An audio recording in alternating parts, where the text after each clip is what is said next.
Welcome to Winging It. We are looking at Arkham Horror the card game deck building today in a very special series that I'm very, very excited to do. A lot of my videos thus far have been taboo decks for players who have a very wide card pool because that's what I play, and it's just easy to record that kind of thing. But I felt like that has left out newer players to the game who don't have access to all those cards or who haven't played those scenarios. And so I wanted to do a progression series. So that's what this is. This is going to be a progression series through Dunwich where I'm taking two investigators, Agnes and Wendy, using only 2 cores and cards from Dunwich. I am using all of the cards from Dunwich, not just the cards as they come out for the scenarios I'm playing.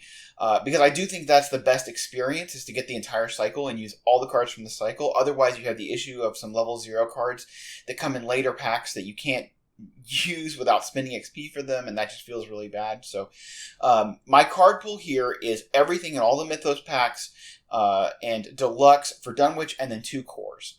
And of course, Agnes and Wendy are both core set investigators. I chose them for a specific reason. I'm going to get into a spoiler here. There's going to be spoilers as I'm talking about these decks for the campaign. So if you haven't played the campaign, then you may want to wait. Although I will tell you, the one really critical thing I'm going to spoil is something that I think is kind of a negative player experience. And so it's not a bad thing to go in with your eyes open. So the reason that I chose Agnes and Wendy, I'll go ahead and say this, is because I had posted on Facebook that I was going to do this. I actually posted this like 7 months ago or something ridiculous about wanting to do this, and I was going to do it with a Guardian Seeker combo. And people on Facebook were like, "Oh, well, that's too easy. That's simple. That's not interesting. We want to see you do it with a Mystic and a Survivor." So I said, "Okay, well, I'll do it with a Mystic and a Survivor." But the problem is that there is, in the penultimate scenario, a mechanic that requires a straight investigate check, and unfortunately, that is difficult for Gem, and it's difficult for Ash King Pete to beat those. So I opted for what I felt would be a better duo that I thought could handle that investigate check, and that is Agnes. She is a little bit better than Gem at doing it just because she does have some tools at her disposal with maybe Survivor Access, but also being able to do some resource generation with Forbidden Knowledge and pump it with Arcane Studies. But mostly with Wendy being able to... her ability to redraw tokens on a once per round test is super important. So if all of that sounds like Greek to you and you haven't gotten there or experienced that, or you went through with somebody like Daisy and it didn't feel like an issue at all, then just know that it is kind of a hard block. If you aren't able to beat that test, it will end your campaign right there.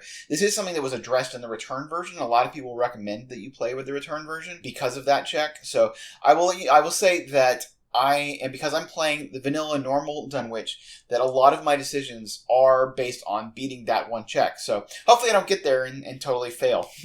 Okay, so that was a lot of preamble to explain why I'm playing Agnes and Wendy. But I wanted to do a Mystic Survivor because that's what Facebook told me the Facebook group said they were interested in. So I've built these 2 decks using only core and Dunwich cards. So let's look into Agnes. The most important thing is the miniature that my wife just finished painting. I think she looks great. This is Agnes. This was printed on Hero Forge. We went more over the sorceress look than the waitress look because I couldn't really find anything that did her, gave her the waitress look. And plus, sorceresses are just cool. So... or I should say, she's actually sorcerer traded. But yeah, she's a sorceress, right? Anyway, this is Agnes. She is a 5 willpower, 2 intellect, 2 fight, 3 agility investigator. Very good stats. Obviously, having that willpower for a Mystic is very good. She came out in the core set. Her special abilities, she's got this trigger. After 1 or more horrors placed on Agnes Baker, deal 1 damage to an enemy at your location, limits once per phase.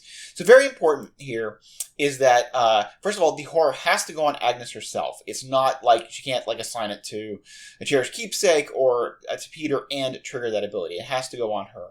And the limit once per phase. So the phase is like, there's 4 phases, right? There's the mythos phase, investigation phase, the enemy phase, and the upkeep phase. So she can actually trigger this once during the mythos phase, and then again during the investigator phase, and that's very important. So this direct damage actually can do a lot for her.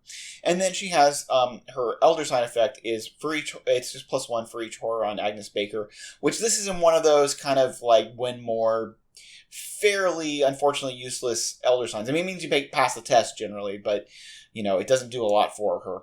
But passing test is still good. So she has the 6 health and 8 sanity. Her sanity is going to largely be a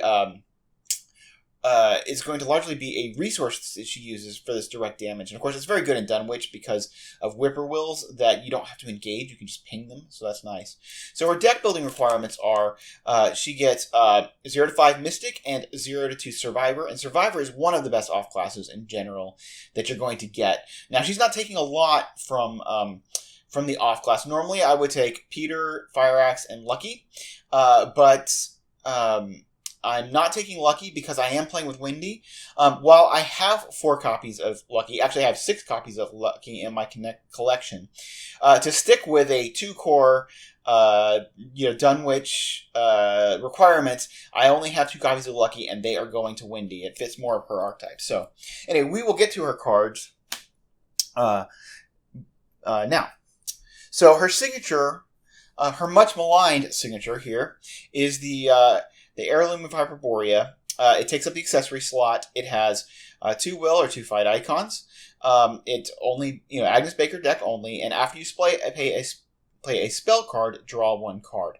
So a lot of people don't like this card. They don't generally play it. I don't recall having ever played this card. I count myself in that group. Matt Newman has suggested that with some newer cards, this might actually work well. You might have more spells in your deck. You might have a way to play them cheaply. I haven't tried that yet, so I can't tell you. But I will say that I am one of those players who generally just commits this for 2 willpower icons. The issue here is that the spells that we have in her deck right now are Shriveling and Rite of Seeking, and that's it. So getting a card draw for 2 spells is not awesome generally. So it's hardly worth the cost of 3 in the action to put into play, and it's here as the accessory slot with with the Holy Rosary. So yeah, we're probably not going to be playing that. Her weakness is one of the most brutal in the game. It's Dark Memory. It's place 1 doom on the current agenda. This effect can cause the agenda to advance, which means you can't just wait until the witching hour to play it. And it costs you 2 resources to play it. So it's 2 resources and a doom, and hoses over your team. And it has a forced effect. This Dark Memory is in your hand at the end of your turn. Reveal it and take 2 horror. So if you get this early on, it's brutal. You just have to take the loss of the round and go with it. But if it's near the end of the game, you can actually usually hold on and make it through that. So, all right. I gave her, for her hand slots, I gave her 1 copy of Flashlight. So this, with her 2 intellect, you're not doing a lot, but she can at least investigate 1 and 2 shroud locations with this. It's not going to be our primary thing. Also, with Arcane Studies, you can combo this and potentially, pump up to get a clue here or there. Mainly, Rite of Seeking is going to be her clue-getting ability. I've given her Fire Axe. This is basically a backup weapon for her. Fire Axe allows you to, to pump using resources, and if you're out of resources, does +2 damage. Not really great. We don't want to run her broke, but it's still a nice backup weapon for her to do 1 damage here or there, to boost her fight with this, and maybe do 1 damage with this and then finish it off by taking a horror. So that's a thing. Okay, and then Peter Sylvester. This is like almost everybody likes to run Peter, Sylvester, and her, and there's just great synergy. First of all, it gives her the +1 agility. So after your turn ends, you can heal one. The +1 agility, which she has 3, so that gets her up to 4, which actually makes her reasonably decent at evading. It gives her an out at least. And then he has the free trigger after your turn ends, heal 1 horror from Peter Sylvester. So this means that horror that she would take that you don't want to ping damage for, with her ability, you can just put it on Peter. So it allows her to kind of leave her sanity free, as a resource. We are getting Arcane Initiate, which is it's okay. It's basically just gives her some card draw to find her spells, the Shriveling and the Rite of Seeking. It's unfortunate that she doesn't have a lot more spells than that. I forgot when I mentioned earlier that also Ward of Protection is a spell, which is a good one, to be able to find. So, we're going to be taking Arcane Initiate. The thing about Arcane Initiate is it does have this free trigger. It does take an action to search the top 3 cards of your deck for a spell and draw it. That's good. It will actually pick up Dark Memory, because Dark Memory is a spell, which is unfortunate. But it'll still help us get Shriveling and Rite of Seeking, which are kind of her ways of doing things. Like most mystics, she must have funneled everything into her willpower. So getting those out, quickly is very important. But this also has the force. After Arcane Initiate enters play, place 1 Doom on it. Okay, so you put a Doom, and that counts toward your Doom threshold. And that can feel pretty bad. But unlike her Dark Memory, this will not cause the agenda to advance. So you can play this in the Witching Hour, which is, what we call the round where you're going to advance anyway. And that, so if you're at 3 of 4 Doom, you can play her, and she puts you up to 4 of 4 Doom. It doesn't cause you to advance, and then you end up putting a Doom on the Mythos phase, and being at 5 of 4 Doom, it doesn't matter. She doesn't affect your run. So you can wait until that point. Or, you can do something like play her early and just plan on killing her off. So you can even override her with Peter. Alright, so now we're getting into her main spells, her main spell assets. These go in the Arcane slot. So Shriveling, it's a 3 cost, 4 charge. You can spend 1 charge to fight. This attack uses willpower instead of fight, which is really good because her fight is 2 and her willpower is 5. And it does +1 damage. But if you reel a spooky token, then you have to take 1 horror, which actually for her isn't terrible, especially since she's got Peter who can kind of soak it, or if she wants to take the horror to do a damage anyway. It's generally okay. So this doesn't have as huge a downside for her as it does for some of the other mystics. And so it's pretty nice. It compares to, say, a 45 automatic, which actually costs 4 to put into place. This one's a little bit cheaper, but of course the automatic doesn't have the downside, and it gives you a boost. But she generally doesn't really need the boost because she's got her 5 willpower. Okay, Rite of Seeking follows a similar vein. It's a little bit more expensive. It costs 4, and it only has 3 charges, but it allows you to investigate using willpower. And the downside isn't as bad. It just causes you to end your turn if you get a spooky token, which generally isn't terrible. You can just use this as your last action. Now in solo, this is a very rough to justify card because the advantage is you get 2 cards with one go. So I generally wouldn't play this if I was playing Agnes solo, but for 2-handed and up, 2-player and up, it's quite good, and you can get multiple clues. It only has 3 charges, but being able to get 6 clues is pretty good. So Rite of Seeking. Now we have Holy Rosary, which is a fairly standard, asset for a lot of mystics because it does 2 things that they really want. It gives you that willpower boost, which gets her up to a 6, and it gives you a horror soak, which is good because they tend to take horror when they play things like Shriveling. So again, putting horror on here will not allow her to do the direct damage. But it does allow her to a place to put horror that she doesn't want to use for the direct damage. Okay, now Forbidden Knowledge is a kind of scary card. It's a card that a lot of people don't like to take outside of Agnes, but it's kind of one that people love to take with Agnes. It has 4 secrets on it, and then if it has no secrets on it, you discard it. So, there's a lot of things like, Flashlight, when you run out of the supplies, you don't discard it, but Forbidden Knowledge goes away as soon as you, run out of secrets. It has a free trigger, so it doesn't take an action to exhaust Forbidden Knowledge and take 1 horror, move 1 secret from Forbidden Knowledge into your resource pool as a resource. So it's basically a way to get 4 free resources, but of course at the exchange of horror. Now what's good about Agnes is there's 2 things that make this really strong card in Agnes. One is that she can put the horror on Peter and just get resources, so she can be a little bit more resource savvy as a mystic. And 2, she can actually just ping damage. She can kill a whippoorwill with this, put a horror on herself, get money, and kill a whippoorwill, or something else. If she needs to do damage to a 3 health enemy, she can shrivel for 2 and then use Forbidden Knowledge. Okay, now, Arcane Studies. This is, I think, not a great card. And I would not normally take this card. And the reason I'm not a big fan of these boosters, I am actually a fan of the upgraded versions of these boosters that came in Return to Dunwich, but we obviously won't be playing with that in this campaign. The reason I'm not a fan of these boosters is I like boosters a lot, but the problem is that this hits the very thing that you need to be able to boost. So you spend 2 resources in action to put this down, and then you actually need more resources in order to actually use it.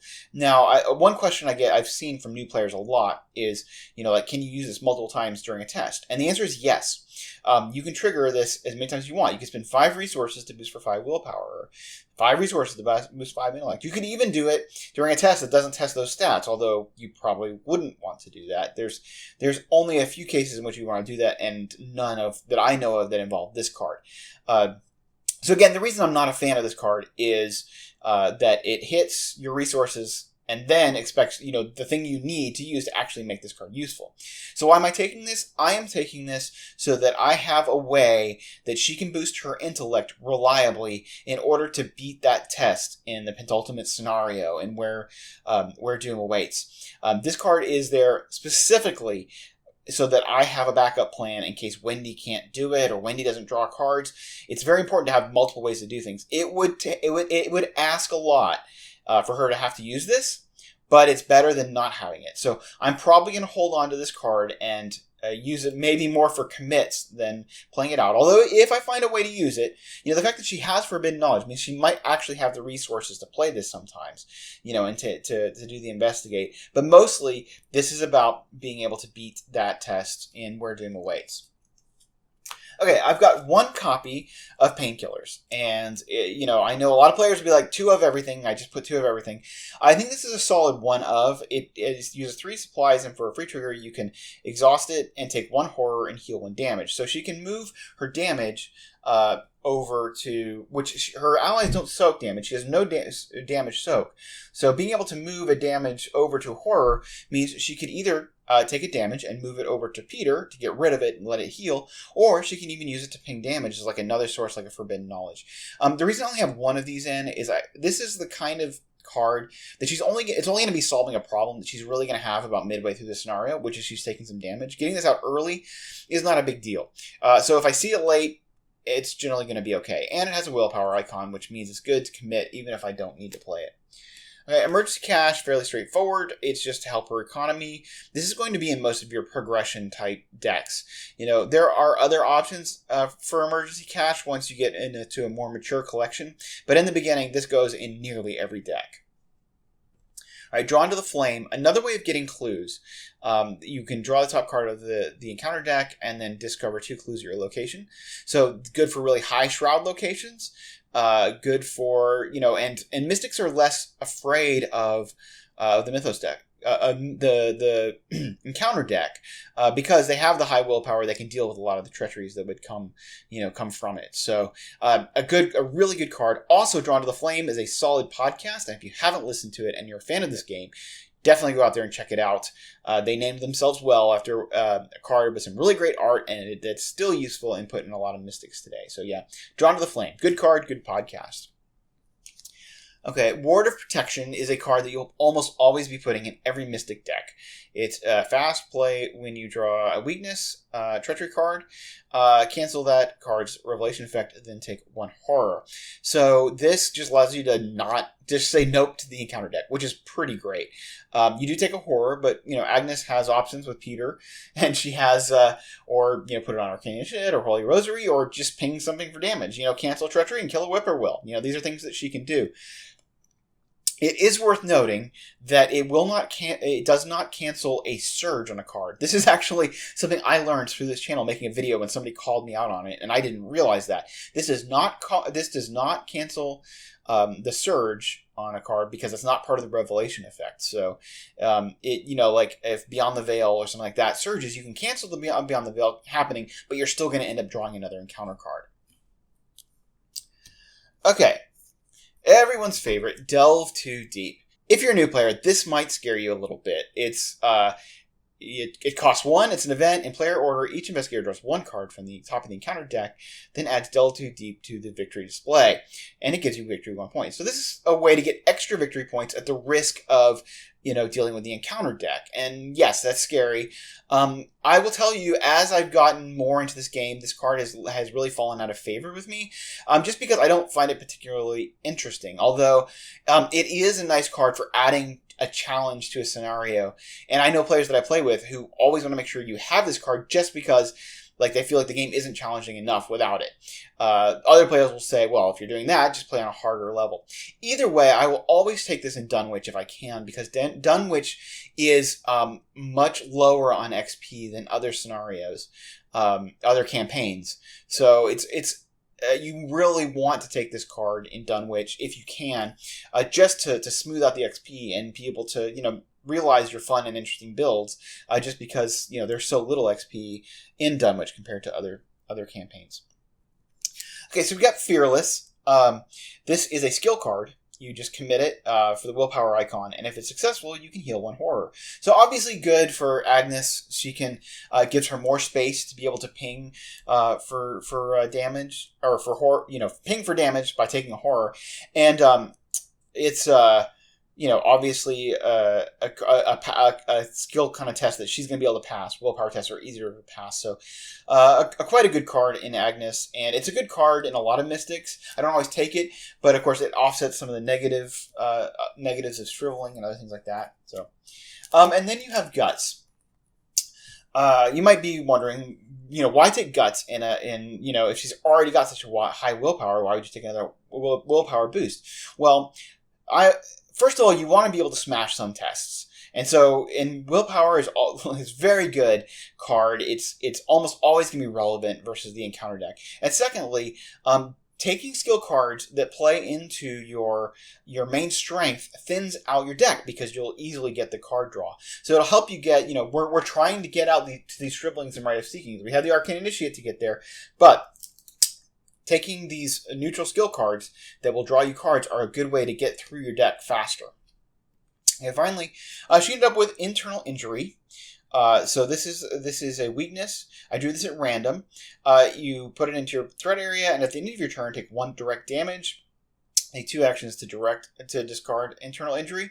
She's got 6 health, so it's not like the worst, but it's obviously not her best stat. Obviously she'd rather be taking horror than damage. 2 actions to clear it. This one's pretty vanilla, not a terrible treachery to deal with. So I don't think we're gonna have too much problems with that. So famous last words. So that is Agnes. Now let's go take a look at Wendy. And here is Wendy. She is Wendy Adams, the orphan, sneaking around.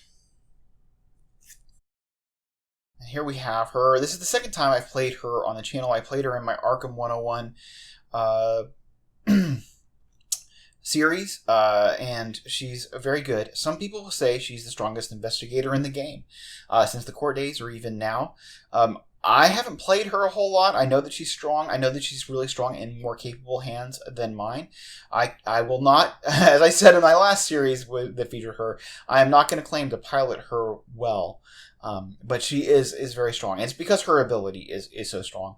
But she's a 4 willpower, 3 intellect, 1 fight, and 4 agility investigator. And I think that 1 fight really, it gives people pause about her. but she's very, very strong, and she has ways to deal with enemies, especially that evasion is good. But she also has ways to kill enemies that doesn't use fight. Now, her big claim to fame is her free action trigger that when you reveal a chaos token, you can choose and discard one card from your hand to cancel that chaos token and return it to the bag. Reveal another new chaos token limit once per test ability. So she can do this every single test, or every single time this happens. She can just chuck a card and redraw. It's very, very, very big deal. It makes her way more resilient. She can deal with auto fails far more effectively and things like that. So her effect is +0. If Wendy's amulet is in play, you automatically succeed instead. Usually, 0 is just as good as an auto success, but it's a thing. She has a nice even 7/7 stats, which is nice, except the fact that whenever she draws her weakness, she'll take 2 horror. So you kind of got to think about it more like she's a 7/5. Okay, so looking on her back, she is also like Agnes, she has, and everybody from the core, she has 5 from her main class, 2 from her off class. She can take rogue cards, and I will be heavily leaning into her rogue card access. Now, one thing I will mention before I go too far into this, this is not a taboo. Which will matter a lot for her card pool. And first of all, if you're new and you don't know what taboo is, it's as the card pool matured, some cards were overbalanced and crowding out other cards. So the designers came up with a list of cards and a kind of a rebalancing of them so that they wouldn't be pushing out other cards and make more cards more interesting. So you're not just playing the same cards all the time. I do not think it's appropriate to play with taboo with a smaller card pool because crowding out cards generally is an issue. It's okay to play with these cards that are a little bit above the curve because, quite frankly, you're going to need them in your decks anyway. So this is not taboo, and I will mention which cards here are taboo. But again, if you're a new player to the game, I encourage you not to play taboo until you have a desire to play taboo, until you feel like, wow, I just really keep playing the same card in my deck and I'd like to try out something interesting. It's a good unified way that that applies to everybody in the community who has this option to play taboo to play that way. And until you desire to do it, I would not do it. So there are a couple taboo cards, and I will just explain what they are just so that we can I can help point out kind of their power curve, and that you can get a sense they are actually very strong cards. Okay, so anyway, looking at her signature, she has Wendy's Amulet, which is not an easy card to play well. It's Wendy Adams deck only. It has it goes to the accessory slot. Costs you 2, and it has 2 icons, so it's a nice commit if you don't want to play it. And then Forced, after you play an event, you can put it on the bottom of your deck instead of your discard pile. So this introduces to the Survivor card pool the theme of recursion, in that she can play cards again. Now, putting it at the bottom of your deck may not sound great, because it... because you're like, well, how am I going to, play that? I have to draw through my deck. And sometimes you can draw through her deck. But more to the point is that line above it, you may play the topmost card event in your discard pile as if it were in your hand. So cards that are on her discard pile, she can go ahead and she can play them. And that is the real power of recursion. And, something you'll do is like discard a card that you want to play, or to redraw a token, and then it's in your deck, and then you can play it. So this is a pretty good card, but it is kind of tricky to use.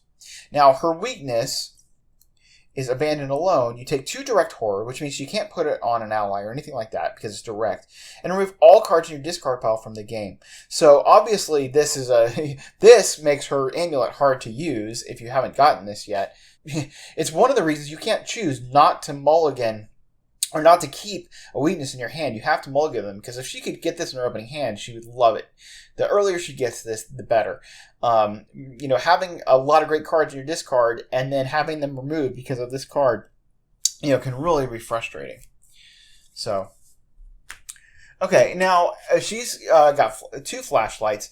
With her 3 intellect, a flashlight, reducing the shroud by 2 is good, especially if she has ways to boost, which we'll be able to commit cards to boost. And Yeah, she's going to be probably more reliable than Agnes, I guess, at getting steady clues. Although Agnes, once she gets her Right of Seeking out, will be able to, get clues. So, I mean, both of them are being built to be able to do enemy management and cluing. Both are being played as flex characters, so this is one of her really good ways to be able to get clues. Now, note that the test that I talked about earlier before in Where Doom Awaits, you cannot use a flashlight to beat that test. You're going to have to do it with raw intellect. And her intellect of 3, we're going to have to be able to boost it a little bit. But again, she can go at worse odds because she always has the ability to redraw a token if she fails. So that's a thing. Anyway, flashlight. The other way of getting clues here that she's going to lean into is this newspaper, which gives her +2 to intellect while investigating if you have no clues. So this is marginally, it's a situational card, right? It's in scenarios where get clues, spin clues, like say Midnight Masks, this is actually very good. In, get clues and hoard them until you finally progress. This isn't that great. It only gives you that boost the one time, and then you get clues, and then you don't get it anymore. However, it's actually, it brings you up to a 5, which is pretty good. And, you can actually combo it with the flashlight, right? Because you get the +2 investigating, and it doesn't have the investigate option on here. It'll also help her with the intellect test or the investigate test on Where Doom Awaits. And there are several scenarios in Dunwich where you get clues, spend them, and you'll often, just, be able to get advantage from the newspaper. So it's a very good card in Dunwich. Okay, now on to allies. She's going to take Leo DeLuca. He is, one of the better allies. In the rogue pool, he's really good. A lot of people liked him from the core set. A lot of people still play him all the time. He's very expensive at 6. But he provides you 2/2 soak, and he gives you an additional action during your turn, which is just great. Having additional actions, it's just, what can I say? It's a good thing. Now, she's also taking a Stray Cat. This has a free trigger. Discard a Stray Cat, automatically evade a non-elite enemy at your location. So it's doing automatically for a free trigger something that she can do with her 4 agility, and you might be tempted to wonder why I'm running this in my deck. And this is basically a placeholder. I'm not going to hold on to this, but I do want to bring extra allies for the House Always Wins, because the House Always Wins does have a discard an ally to be able to get an effect. So I wanted to be able to at least have another target other than Leo, that probably I would commit Leo. I have 3 chances to get, an ally to discard to that effect, and the House Always Wins. And so I probably would sacrifice Leo for that in that scenario, because it really is a good tempo hit, or a good tempo value. But Stray Cat was something that I'll replace fairly immediately. Okay, now Lone Wolf. It's an asset, doesn't take up a slot, it's limit 1 per investigator, and then action, or a free trigger when your turn begins. If there are no other investigators at your location, gain 1 resource. It's really good if you can split up, or if you can coordinate between multiple players, making sure that people move out of your location so you get the resources. Gives her some great economy. That's kind of a rogue thing, is to get lots of economy, so Wendy can have resources to pay for all of her expensive events and things, so Lone Wolf should be pretty good. Both she and Agnes should be able to be fairly self-sufficient once they get up and going. Alright, so now our first taboo card is Elusive. And it's a 2 cost card. It's fast, play only during your turn, disengage from each enemy, engage with you. Not exhaust, just disengage. So if you're in a location with another investigator, those enemies would immediately engage with the other investigators. So you're just like, nope, I'm going, and it's nothing more rogue than that. And you move to a revealed location with no enemies. So it just lets you move across the map. A free trigger to just move across the map is super strong. Later on, this had XP cost added to it, so it becomes effectively a higher level card. That's one of the taboo things, but just to tell you the power level, that the designers decided that this was too strong to be just something you could put in your deck for free. But anyway, it's a great card, very useful in most cases, and so if I'm not playing taboo, I'm probably putting this in my deck. Okay, now Backstab is a very expensive way to do damage. It's a fight. It's an event, so you use it once. It does this attack uses agility instead of combat. This attack deals +2 damage, so it actually does 3 damage overall, which is really, really strong. And of course, Wendy with her 4 intellect would much rather be using this, than trying to fight with her. Fight with combat. But the 3 costs can be prohibitive. Now, hopefully, she'll be getting resources because she's got things like, Lone Wolf that, will gain her resources, and so we'll see. It's generally not. It's not a really great card, but when you are. When you're going to be relying on events, as she does, because of course she can recur him with her amulet, it's definitely a way. To do damage and get the job done. So, her other way of fighting is going to be sneak attack, which is it costs 2. It's an event, and it just deals 2 damage, no test, to an exhausted enemy at your location. Now, note that it's not a fight action, so it does provoke an attack of opportunity. But I guess normally you'll have evaded whatever it is anyway in order to exhaust it, and then you can just deal the 2 damage. You couldn't use this against like say a whippoorwill unless you engaged, evaded, and then did this, which would be a lot of work to kill 1 health enemy. So it is good if you're willing to take the action to evade first, and you can pull that off, which Wendy can do. Okay. Now, Lucky it's just a really great card, and this is one of those cards that is like the best value it has is when it's sitting in your hand because it allows you to undercommit to tests. So it's a fast card play when you would fail a skill test, get +2 to your skill value for that test. If you're I'd really like to be up by 4 on this test, but I just don't want to commit to it. I'll just be up by 2. And then you pull the -4. You can play this and you succeed instead. Now, there are some interesting rules things about this that should be, people get confused, especially newer to the game. And that is going below 0. So one of the rules is that your test cannot resolve below 0. So if like you say, you pull a Rotting Remains and you pull like a -6. And you would go down to -3 and you take 6 horror and then you're dead. Well, that's not the way the game works. The test has to resolve at 0. So you can only ever take 3 off of a Rotting Remains. But it's that the test resolves at 0. You cannot do something like pull the -6, go 3 below and then play Lucky. If you played Lucky, you would still go to a -1 and then resolve at 0. You can't pull that -6, say, oh, it's down to 0, and then play the Lucky and pull yourself up to 2. Lucky takes basically effect before the test would be resolved at the 0. I don't know how to explain it better than that, but if you actually look in the rules reference, it uses exactly that explanation of Lucky to say that the modifier takes place before you would 0 out the test. Okay, so now we're going to play I'm Out of Here. This is an event, and it just lets you resign. It just has a resign ability, and if there's a resign ability in play, you can play this card. So pretty good. If you're wanting to resign, it's a very rogue thing to do, like, hey guys, I'm out of here. But the thing is, this is also useful for being able to commit for the agility icons, and I am putting this in specifically for the House Always Wins because there is kind of a weirdness with XP and getting all the XP that forces you to drop clues on a victory point location because of where the resign location is. But if you use this card to resign from somewhere else and drop your clues, you can actually still get all the VP. So that's what this is here. It's tech for the House Always Wins, and I probably won't run it the entire campaign, but I may bring it in for situationally. Okay, so look what I found.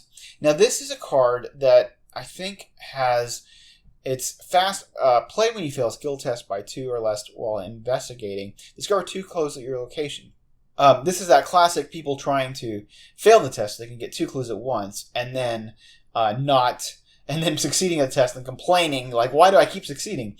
And some people have, used a card like this to kind of brand survivors as, they succeed by failing. But I don't think that's a really solid understanding of what this card does or of what survivors do in general. Survivors are about mitigating failure.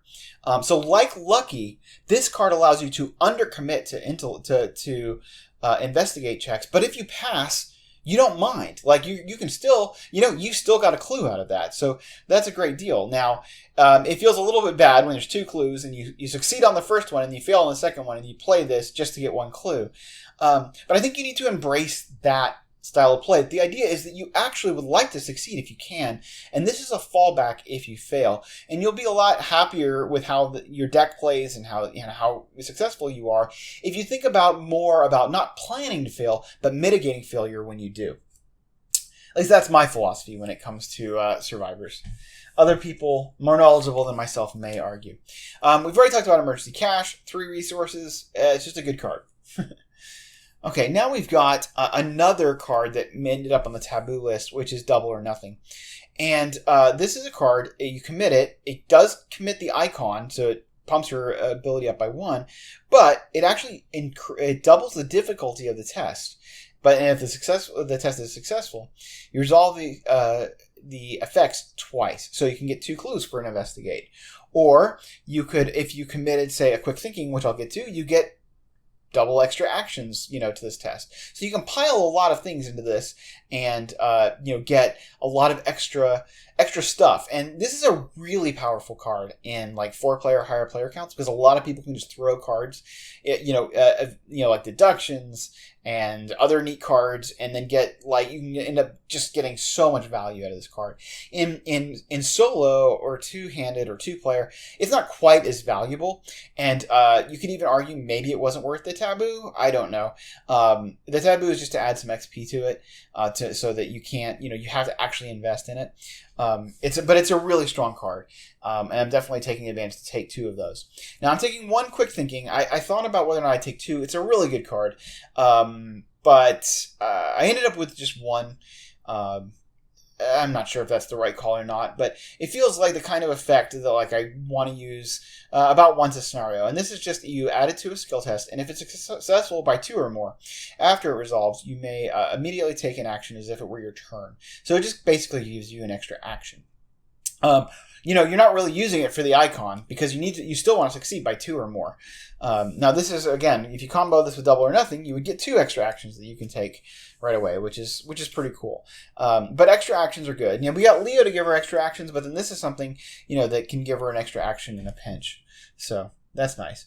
And then we've got just the neutral skill cards, the guts for willpower, the perception for intellect, and the manual dexterity for agility. These are all tests that I expect her to be taking. These will thin out her deck. They will help her beat the test. Especially perception is really good because we need ways to get clues, and she's actually using intellect to get those. With her 4 willpower, of course, guts is going to be good, and of course she can also commit it to Agnes.